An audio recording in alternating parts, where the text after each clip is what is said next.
Magandang hapon! Ako si Shane Hartibuisan mula sa MSU IIT. Kasalukuyang nag-aaral ng Bachelor of Technology, Livelihood Education, major in Home Economics. Ngayon, ibabahagi ko ang mga saklaw nito.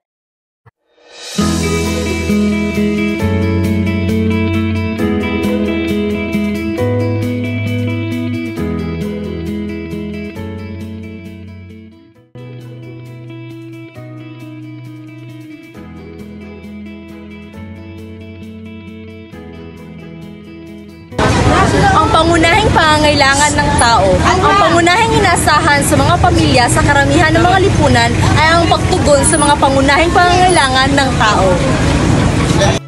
Ayon sa konsepto ni Abraham Maslow, ang mga pangangailangan ito ay pisyologikal na pangangailangan tulad ng Pagkain, tirahan,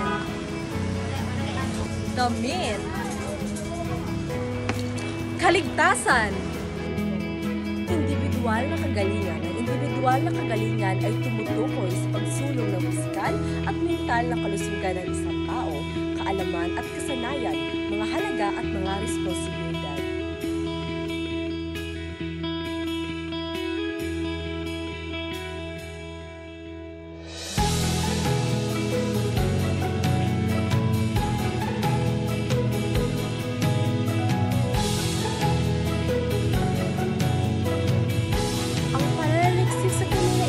Maaaring maging pangunahin bilang mga pag-aaral upang maunawaan ang mga proseso ng metabolic ng tao at genetic breakup, mga katangian ng pagkatao upang mahalaga sa sarili na makikita sa pagpili ng ganito. Ang paglatag ng konseptong ito ay makikita sa programa ng pamilya at agham ng mamimili upang madagdagan ang kaalaman at kasanayan at pagnay ng mas epektibong personal na paggamit. Kagalingan ng pamilya. Ang kagalingan ng pamilya ay nakatuon sa pagbuo at pagbabahagi ng kaalaman na tumutulong sa mga pamilya na matugunan ang pangunahing pangangailangan ng kanilang mga miyembro at makilahok sa mga proseso na nagtatayo ng mga maunlad at pangmatagalang komunidad.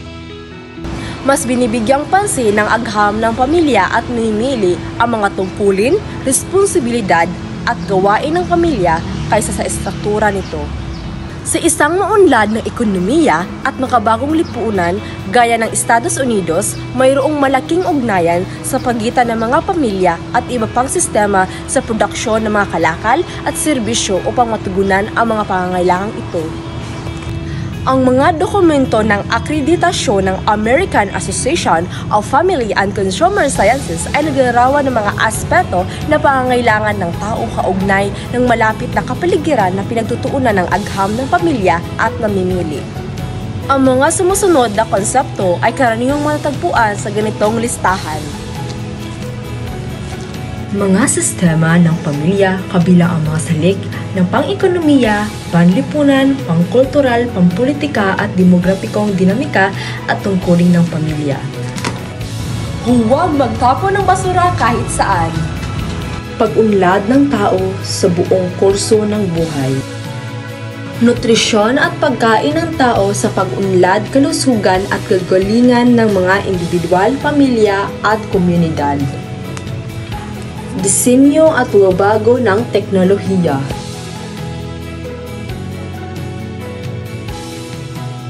Tungkulin ng damit at tela sa pagtugon sa pisikal, panlipunan at aesthetic na pangangailangan ng mga mamimili Kasiglahan at ng komunidad. Ang kasiglahan ng komunidad ay nagtataguyod ng pagkakaugnay at pagtutulungan na naglalayong mapabuti ang mga individual at pamilya.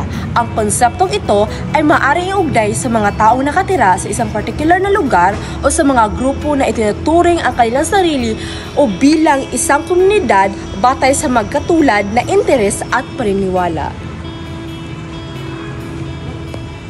Teorya ng sistema. Ang isang sistema ay tumutukoy sa mga magkaugnay na elemento na mayroong nagkakaisang layunin sa loob ng mas malaking sistema. Ang mga ekosistema ay ang regular na ugnayan ng mga organismo sa kanilang kapaligiran. Isang mahalagang katangian ng ekosistema ng pamilya ay binubuo ito ng magkaugnay, ngunit magkahiwalay na bahagi na nagtutulungan upang makamit ang isang pangkaraniwan na layunin. Huwag magtapon ng basura kahit saan. Pag-unlad ng buhay. Ang konseptong takbo ng buhay ay tumutukoy sa sunod-sunod na mga pangyayari at tungkuling tinatakda ng lipunan batay sa edad na ginagampanan ng mga individual sa paglipas ng panahon.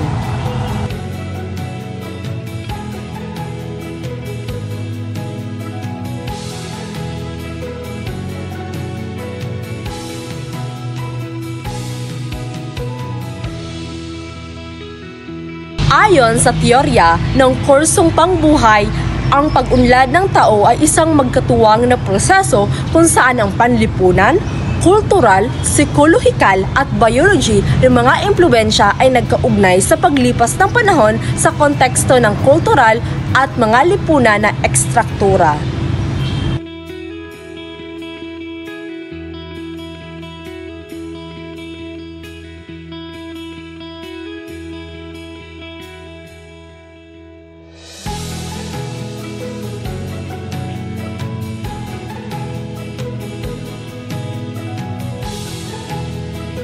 Isa sa mga katangian na natatangi sa pag-aaral tungkol sa pamilya at mamimili ay ang pinagsama-sama at integratibong likas na katangian. Halimbawa, sa pagharap ng mga isyu ng kalusugan ay hindi tinitingnan bilang magkahiwalay na bahagi, kundi bilang magkaugnay na aspeto. Halimbawa, ang isang dietitian ay kailangan maunawaan na ang labis na timbang at ang pangalib na sakit ng puso ay hindi lamang tungkol sa nutrisyon. Maaring ito ay konektado sa mga kaugalian ng pagkain, ng kultura, yaman ng isang tao at ang ugnayan ng pamilya.